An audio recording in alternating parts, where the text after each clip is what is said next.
very good evening and welcome to tonight's edition of Primetime News on TV1. Today is the 15th of April 2024, bringing you the news for the Newsfirst team. I am Jaimal Ratnayaka.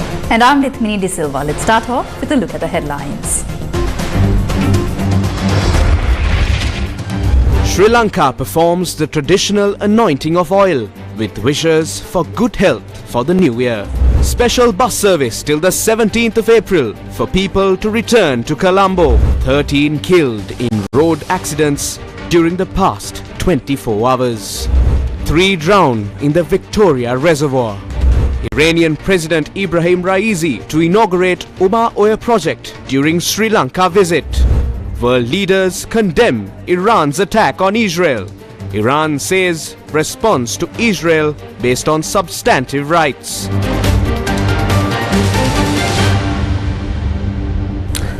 Today, the anointing oil ritual, a significant tradition of the Sinhala and Tamil New Year, took place at 10:17 a.m. The National Oil Anointing Ceremony was held this morning at the Handala Purana Rajamahaviharaya in Vattala. The ceremony was held under the auspices of Prime Minister Dinesh Gunawardena.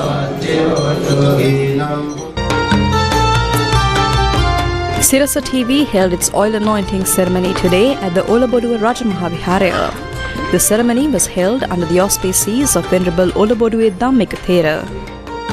Members of Parliament and others participated in the ceremony. The ritual was done so clad in white while facing the direction of south.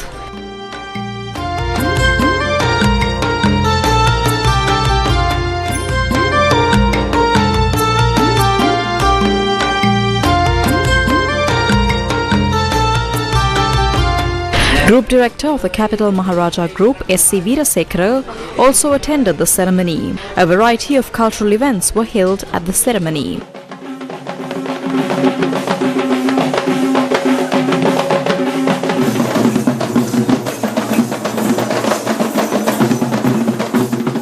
An oil anointing ceremony was held at the historic Sri Natha Devalaya in Kandy under the auspices of the chief prelates of the Malwathu and Askeri chapters. The oil anointing ceremony at the temple of the Sacred Tooth Relic was also held today. An oil anointing ceremony was also held today at the Gangaramaya temple. Devotees visited the temple to obtain blessings.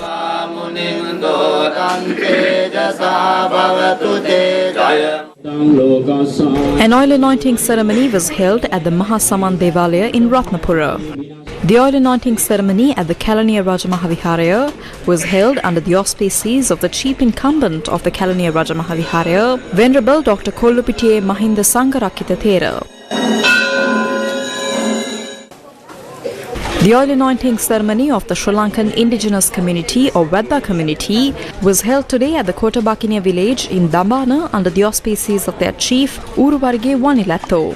This ritual is the only New Year tradition observed by the indigenous people.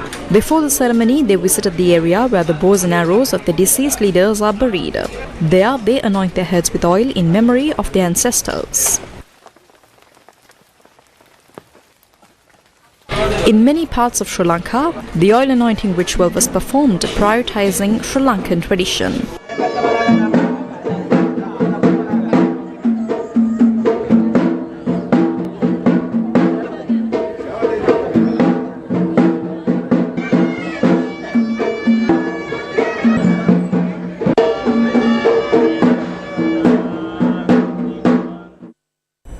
Following the Sinhala and Tamil New Year celebrations, those who visited their hometowns are now returning to Colombo.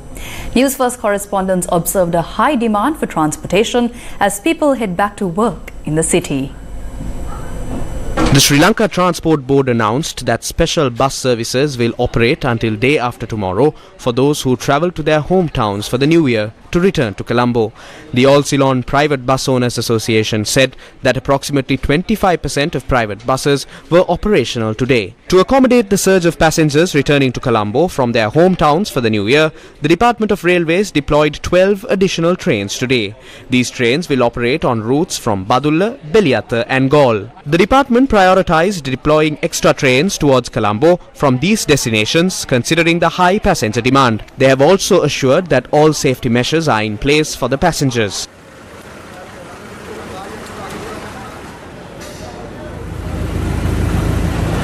Approximately 70 private long-distance buses departed Anuradhapura today. This was the situation at the Badulla bus stand this morning.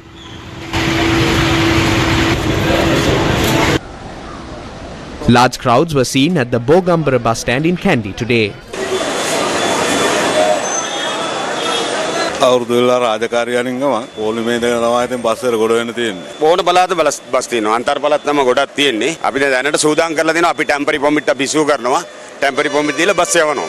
A large crowd was seen at the Kandy bus stand today.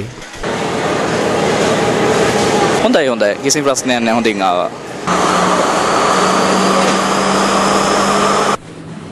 Many people were seen at the Hatton railway station today waiting to board the Udarata Manike train bound for Colombo Fort from Badulla.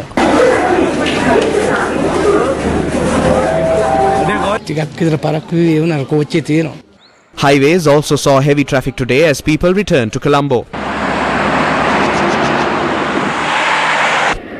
Large crowds were seen at the Mathura bus stand and railway station today.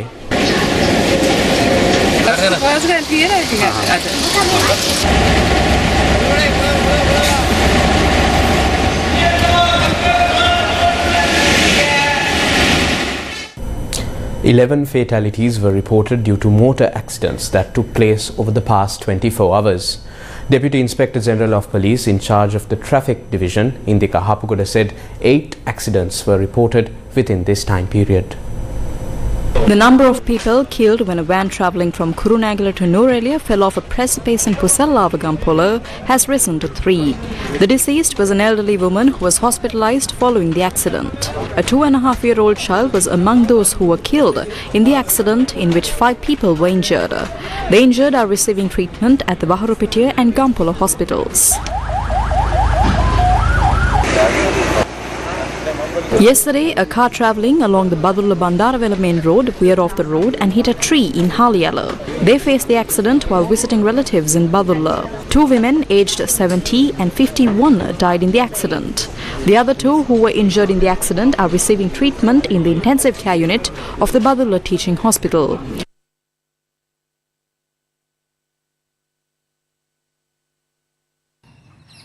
One person was killed and 2 others were injured when 2 motorcycles collided head-on in Kogala in Ambalampota last night.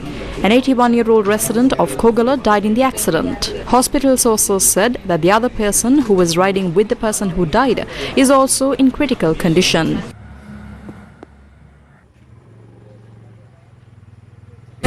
One person riding on a motorcycle near Yahya Road in Isadin town, Mathura, died when he lost control and crashed into a nearby wall.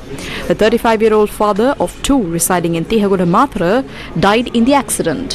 He met with the accident while going to a shop from a relative's house in Isadin town, Mathura. One person died after a bicycle collided with a Bowser truck in Alutkoda along the Thanamalvila Mathura main road around 8:30 last night. The deceased was a 61-year-old man. He met with the accident while returning home on his bicycle.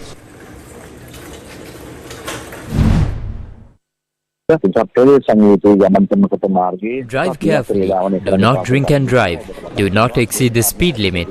Do not violate road rules. Remain vigilant on the road. The reasons for most road accidents is the violation of road rules. Rainy conditions are experienced in some parts of the country, leading to slippery roads, which may also lead to accidents. Pay special attention to this. Drive carefully to ensure your safety.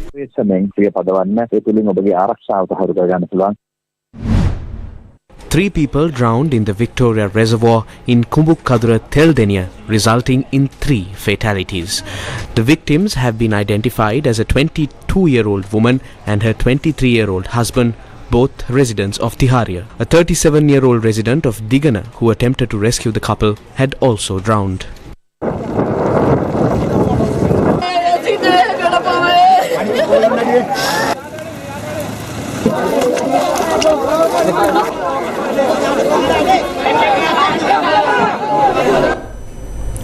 Operation Truthful Promise. That was the code name given to the Iranian operation that targeted Israel over the weekend. The strikes came in retaliation for what Iran claims was an Israeli strike on Tehran's consulate in Damascus, Syria, early this month that left several senior Iranian military officers dead. Israel has vowed to quote-unquote exact a price from Iran after an unprecedented large-scale drone and missile attack over the weekend that escalated regional tensions stoked by the war in Gaza. A day after Iran launched hundreds of drones and missiles from its territory towards Israel, the people of the Middle East are confronting a real danger of a devastating full-scale conflict, the UN chief told the Security Council during an emergency meeting, as delegates urged all parties to exercise maximum restraint. According to the latest reports, Iran launched hundreds of drones and missiles from its territory towards Israel, with most intercepted. Madam President, when the nature of the attack became clear, I stated the following last night, and I quote, "I strongly condemn the serious escalation represented by the large-scale attack launched on Israel by the Islamic Republic of Iran this evening, and I call for an immediate cessation of these hostilities." End quote. Madam President, it's time to step back from the brink. It's vital to avoid any action that could lead to major military confrontations on multiple fronts in the Middle East. Civilians are already bearing the brunt and paying the highest price. And we have a shared responsibility to actively engage all parties concerned to prevent further escalation. Israel has called for fresh sanctions on Iran at a tense meeting of the UN Security Council, called in the wake of Iran's attacks on Israel. Israel's US envoy Gilad Erdan has urged the Council to impose all possible sanctions on Iran before it's too late and condemn Iran for their terror. No more red carpet treatment here at the UN. No more appeasement. Today, the Council must take action. Condemn Iran for their terror, trigger the snapback mechanism and reimpose crippling sanction, designate the Iranian Revolutionary Guard Corps as a terror organization. Action must be taken now, not for Israel's sake, not for the region's sake, but for the world's sake. Stop Iran today. However, Iran's envoy and permanent representative to the UN says that the country's retaliatory attack against the Israeli regime was precise and only targeted military objectives. Iran's operation was entirely in the exercise of Iran's inherent right to self-defense as outlined in Article 51 of the Charter of the United Nations and recognized by international law. This concluded action was necessary and proportionate. It was precise and only targeted military objectives and carried out carefully to minimize the potential for escalation and prevent civilian harm. Referring to the IRGC attack on Zionist bases on Sunday, the Iranian Foreign Ministry spokesperson said that Iran's response was exercised based on substantive rights to self-defense under Article 51 of the UN Charter. Senior Iranian diplomat Nasser Kanani noted that the Iranian diplomatic apparatus and the country's armed forces acted completely professionally in the recent event and gave a legitimate response to the aggressive act of the Zionist regime. Iran had issued the necessary warnings before the military action. Turkish, Jordanian and Iraqi officials said that Iran gave wide notice days before its drone and missile attack on Israel, but US officials said Tehran did not warn Washington and that it was aiming to cause significant damage. Senior administration officials have said the White House has warned Israel that the US will not participate in any retaliatory strikes on Iran. Over 300 drones and missiles were fired at Israel overnight, which Iran said was in response to an April 1st strike on its consulate in Syria. According to the Israel Defense Forces, Tehran's powerful attack on Israel involved 170 drones, more than 30 cruise missiles and more than 120 ballistic missiles. According to Press TV, the drone and missile raid was preceded by cyber attacks on Israel's radar and power grid systems, causing outages. Global airlines faced disruptions to flights today after Iran's missile and drone attacks on Israel further narrowed options for planes navigating between Europe and Asia. Iran's attack on Israel by more than 300 missiles and drones, which were mostly shot down by Israel's US-backed missile defense system, caused chaos in the aviation industry. At least a dozen airlines have had to cancel or reroute flights over the last 2 days, including Qantas, Germany's Lufthansa, United Airlines and Air India. Officials from India may soon be able to meet crew from the country who are on ships seized by Iranian troops. 17 of the 25 crew members on the MSC Aries, a commercial ship with links to Israel, are Indian. Iran's foreign ministry issued a statement after a phone call between top officials of the two countries. Iranian special forces captured the ship on Saturday off the coast of the United Arab Emirates, hours before Tehran launched an attack on Tel Aviv.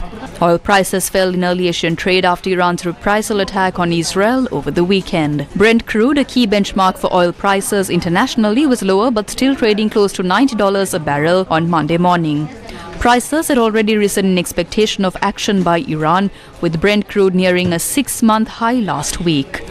Share markets in the Asia-Pacific region also slipped on Monday as investors weighed the impact of the attack. The number of Palestinians killed since Israel launched its attack 6 months ago reached 33,797. Another 76,465 people have been wounded since October. The casualty figures are likely much higher, with thousands buried in the debris of buildings collapsed in incessant Israeli strikes.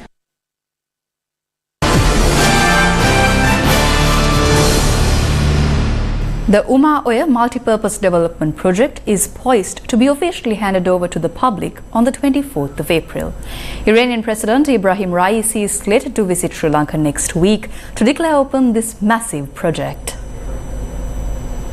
The Oya Multipurpose Development Project is poised for a grand inauguration jointly led by Iranian President Ibrahim Raisi and President Ranil Wickremesinghe. On the 24th of April, Sri Lanka will witness the official handover of this project. Sri Lankan Foreign Affairs Minister Ali Sabri told Newsfirst that Iranian President Ibrahim Raisi was extended an invitation to attend the event to declare open the Oya Multipurpose Development Project. In the year 2011, the ambitious Oya Multipurpose Project embarked on its journey, initially supported by a loan from the Export Development Bank of Iran. However, as geopolitical sanctions began to impact Iran, the project's funding shifted to domestic treasury allocations.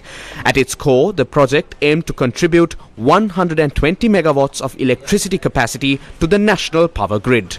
Beyond power generation, the Oya initiative addressed critical needs in agriculture and drinking water supply. Recently, approximately a month ago, the project reached a significant milestone as test-level operations commenced for hydroelectricity production. Under the Oya Multipurpose Development Project, water collected from the Puhulpola Reservoir via a 4-kilometer tunnel flows to the Dairaba Reservoir. From there, a 15.5-kilometer tunnel channels the water to 2 underground turbines in Karadagolla, Alla. These turbines, each producing 60 megawatts, will contribute to the national power grid. Following electricity generation, the water will be channeled via another 4-kilometer tunnel to the Alikota Ara Reservoir and then to the Handapanagala and Kuda Oya reservoirs. The Oya project ensures water supply to approximately 15,000 acres of paddy fields during both the Yala and Maha seasons. Beyond irrigation, the project meets the drinking water needs of residents in Badulla, Monaragala and Bandaravela districts. IMF World Bank spring meetings are set to begin in Washington, D.C. Newsfirst Finance Report brings you details on this story.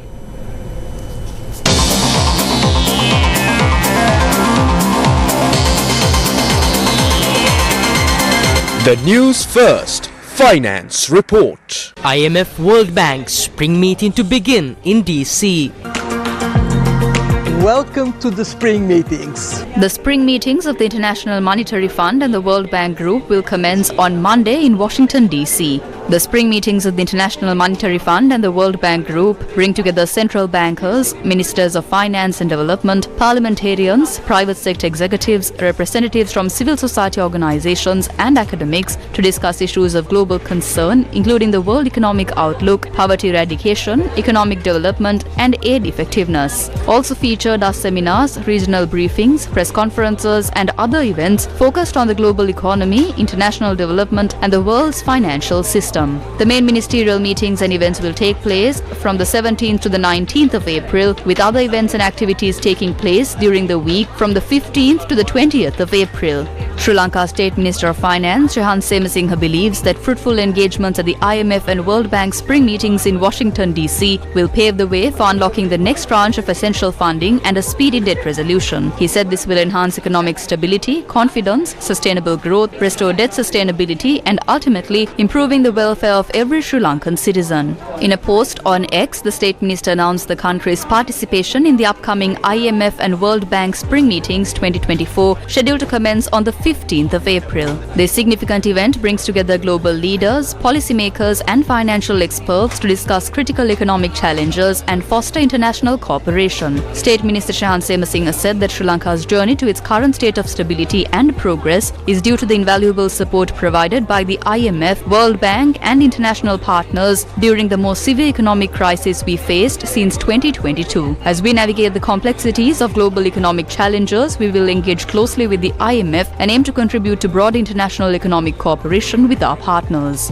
In March 2024, IMF staff and the Sri Lankan authorities reached staff-level agreement on economic policies to conclude the second review of the 4-year EFF-supported program and the 2024 Article 4 consultation. Once the review is approved by IMF management and completed by the IMF Executive Board, Sri Lanka will have access to 254 million SDR, which is around $337 million in financing. If approved, this will be the third tranche that will be released to Sri Lanka. The EFF arrangement was approved by the IMF Executive Board for a total number of 2.3 billion SDR, which is around $3 billion on March 20th, 2023. IMF in a statement said, upon completion of the Executive Board review, Sri Lanka would have access to 254 million SDR, bringing the total IMF financial support dispersed under the arrangement to 762 million SDR, which is around $1 billion.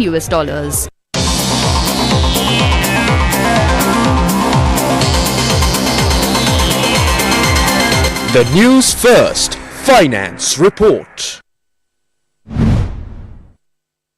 The primary agenda being to discuss the direction of the two large institutions, the World Bank and the IMF. So here again, one thing, it will revolve around the economic outlook. So to just give a brief background about the economic outlook, the global economy is set to have a soft landing and stabilization is expected soon. So the agenda will touch on a few things. The first thing is bringing down inflation.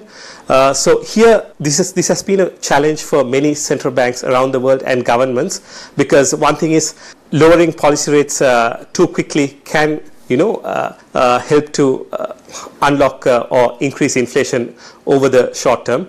But at the same time, there has to be a fine balance between the two.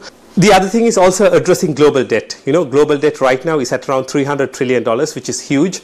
But the concerning factor is that developing economies are not growing that fast. So this means that over some time it could lead to debt sustainability issues. Funding climate finance is another thing on the agenda, especially with the new World Bank head trying to focus on climate finance. But raising funds for that will also be on the agenda, or how to do it. And lastly, geopolitical tensions, the Russia-Ukraine war raging on, tensions in the Middle East rising. So here again, it's going to affect global supply chains and oil prices, which are going to affect inflation in the short and medium terms. So where does Sri Lanka stand in this? So Sri Lanka is going to be attending the meetings, or our delegation is already there. And the objective will be to have discussions with various stakeholders on how we can fasten the debt negotiations, especially to bring to conclusion the private creditors' debt, so that we can achieve debt sustainability for our country. Indian External Affairs Minister S. Jaishankar said it was important to bring out the facts on Kachathiu, as the DMK was claiming that it was not part of the agreement under which New Delhi handed over the island to Sri Lanka in 1974. He also responded to arguments made by some former diplomats that raking up an old issue may upset India's relationship with Colombo. Can you explain to those watching at this time why you think the Kachai Teef is to be relooked? What specifically do you intend to do? Because you could well be in Colombo meeting your counterparts, meeting other leaders there. Are we asking for Kachai Teef Island to be returned to India? And what specifically do you intend to do, Minister, if your government does get an opportunity to come back to power? And I think it's time people of Tamil Nadu know the truth. If today there is a problem, how we deal with the problem is a different issue. Because, oh, by the way, it's embarrassing somewhere else. It's not embarrassing out there. Let's be honest, it's embarrassing to DMK, it's embarrassing to Congress party. The DMK has actually been cheating on the issue of Kachai Teef and on the issue of fishing, of our fishermen's rights. So, you know, what we do later, you don't worry about it. I know what to do later. Right now, let's get the truth out. Meanwhile, the fishing communities in the northern province once again emphasized today that they are not ready to cede Kachai Teef, which is under the jurisdiction of Sri Lanka.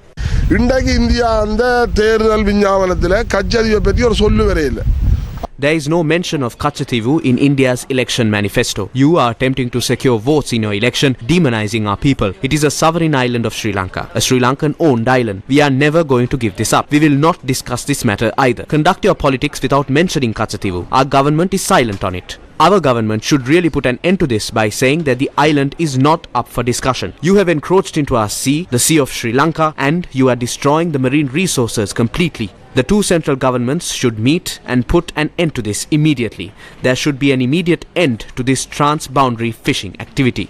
ரெண்டு மத்திய அரசாங்கம் கூடி உடனடியாக இதுக்கு ஒரு முற்றுப்புள்ளி வைக்கணும். இந்த எல்லா தாண்டி மீன் பிடிக்கிறத உடனடியாக முற்றுப்புள்ளி.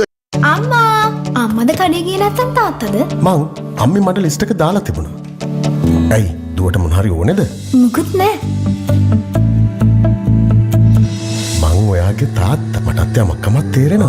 ඔසපුයේම ඔබේ සෞඛ්‍ය කොටසක්. ඉතින් ඇයි ඔබය ඔබේ පවුලේ අයගෙන් හම්බන්නේ? ඊවා විශ්වාසයෙන් පෙරමුණේ.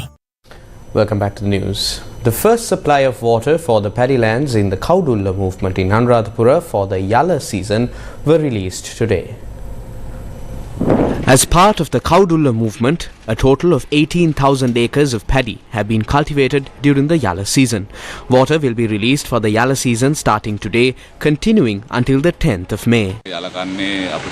As per the forecast given by the Met Department for the Yala season, we do not anticipate heavy rainfall.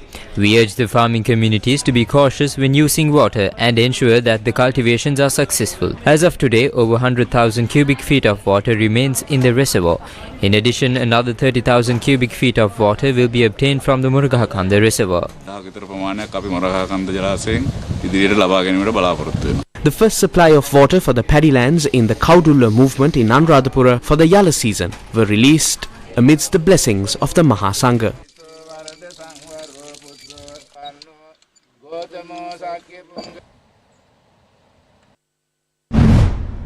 The release of water for the 2024 Yala season from the Iranamadu River in Kilinochchi was held with much grandeur today. Newsfirst correspondents said the waterway of the right bank of the Iranamadu River was opened following a special puja conducted at the Orukai Pillayar Kovil situated close to Iranamadu Kulam.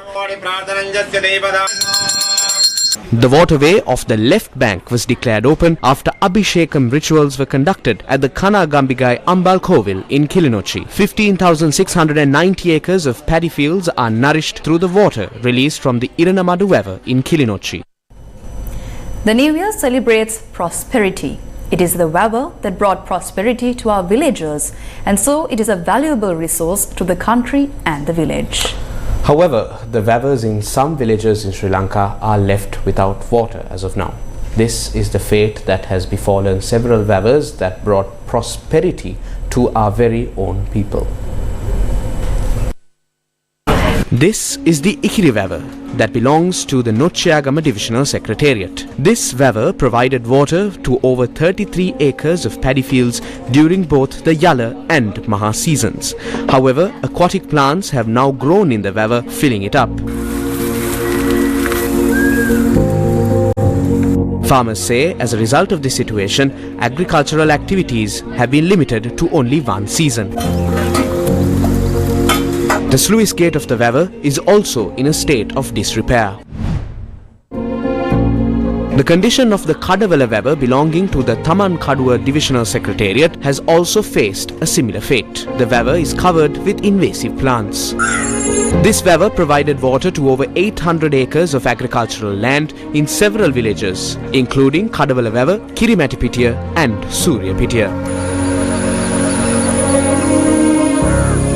Farmers said although restoration of the Wever was done on several occasions, it was not done in a proper manner. Opposition leader Sajith Premadasa stressed that the country is not being governed by a people-friendly government. Poverty, helplessness, unemployment. Nearly half of the people in this country endure immense pressure. Despite this stark reality, some claim that all is well and settled. I ask, how much solace does this so-called stability offer to our suffering citizens? The absence of effective poverty alleviation programs, the failure to enact job-generating investments, and the lack of foreign direct investment plague our nation. Stability, touted at every turn, only serves to burden individuals with ever-increasing taxes. What we witness is governance that is not people-friendly. The opposition leader was speaking at the event to open a 1.1 million rupees worth smart classroom to Hambantota Zahira National School under the 156th phase of the Sakwala program.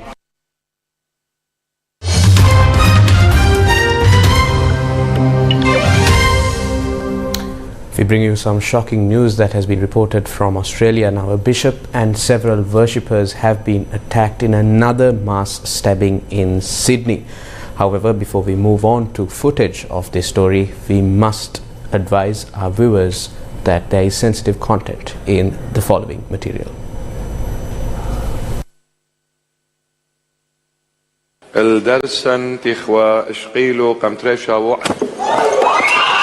A bishop and several people have been stabbed during a church service in Sydney on Monday. New South Wales Police confirmed officers has responded in Wakeley following reports, quote, a number of people were stabbed, adding that a man had been arrested and is assisting police with inquiries. The incident comes just days after another knife attack in the Australian city claimed the lives of 6 people. A lot has happened over the weekend around the world. We have some key developments on the world today for tonight. Hashini, what are the latest developments? Kunal, our top story for the world today is coming in from the Russia-Ukraine war. Now, Russia's war on Ukraine has entered a new phase. Drone and missile attacks on Ukraine's energy infrastructure are now frequent and massive, overwhelming its current air defenses. Hashini, they often include the same Iranian-made Shahid drones launched by Tehran at Israel. Seeing the robust response to the attack by Israel's allies, President Volodymyr Zelensky noted that when it comes to Ukraine, rhetoric does not protect the sky. He said that the sound of those drones, whether over the Middle East or in Europe, must serve as a wake-up call to the free world. Officials in Ukraine say they can count on one hand the thermal and hydropower plants across the country that are not yet badly damaged or totally destroyed. As Ukraine scrambles to repair what it can and keep the electricity flowing to homes and industry, Russia's assault has not stopped. A major facility close to Kiev was hit last week, and to the northeast in Ukraine's second city, Kharkiv, all 3 major power plants are in ruins. In developments from the US, Donald Trump will set foot in a New York courthouse on Monday and become the first former US president to stand trial in a criminal case.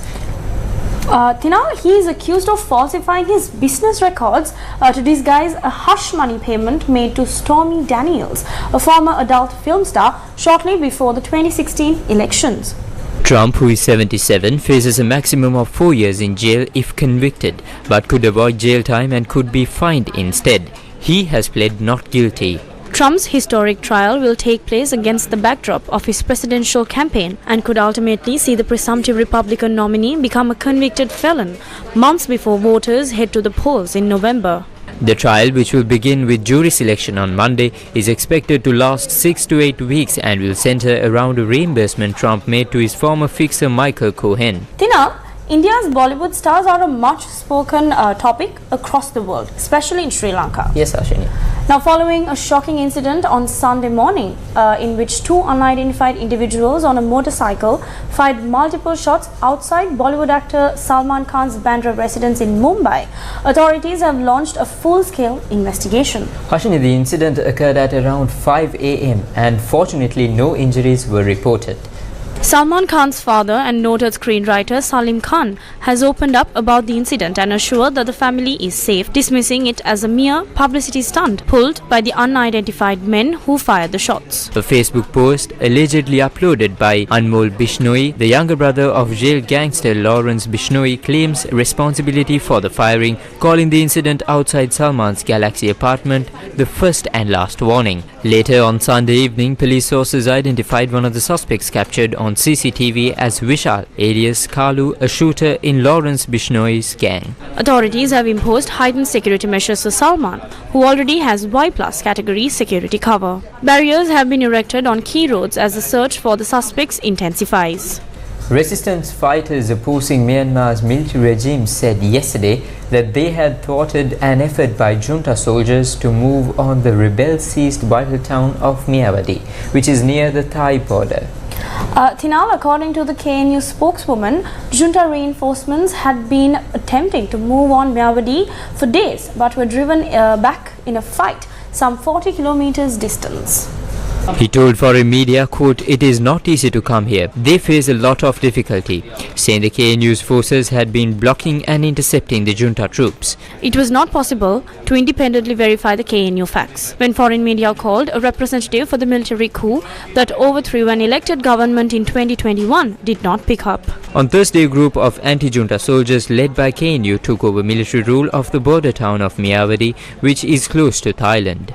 And that's a wrap of The World Today. Bringing you the news, I'm Hashni Pathirana. And I'm Thinal Tilakaratna. It's back to the studio.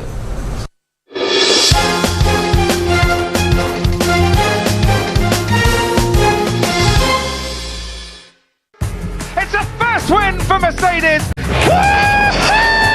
World champion! 7th British Grand Prix victory.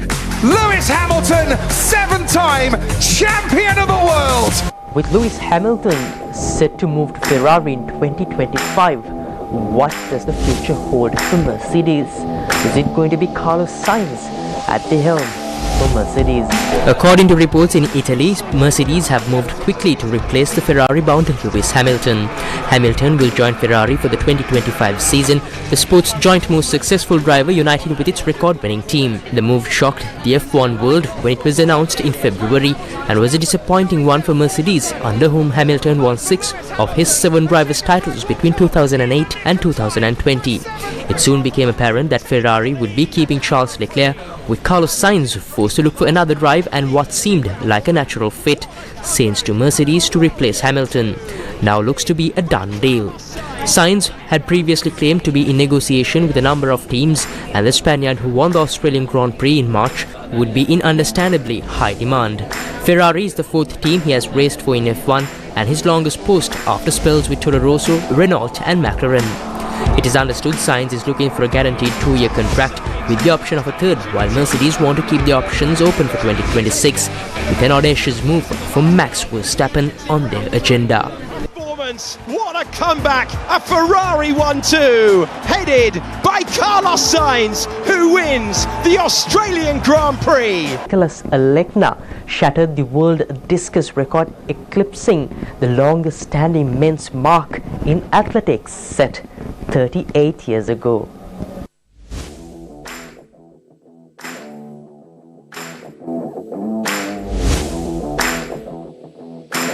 The 21-year-old threw an astonishing 74.35 meters with his 5th attempt at a throws meet in Ramona, Oklahoma, to break German Jürgen Skalt's record of 74.08 set in 1986.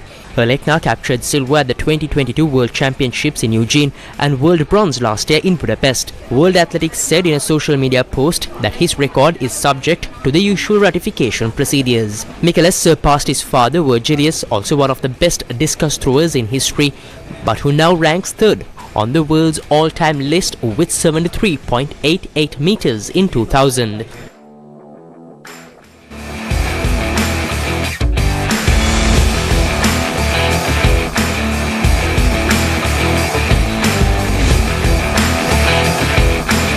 And with that, we wrap up this edition's The Sports Roundup. I'll see you soon with another edition. With the Sports Roundup, we bring to a close tonight's edition of Primetime News on TV1 for the Newsfirst team. I am Zayman Ratnayaka. And I'm Dithni De Silva. Thank you for watching. Good night.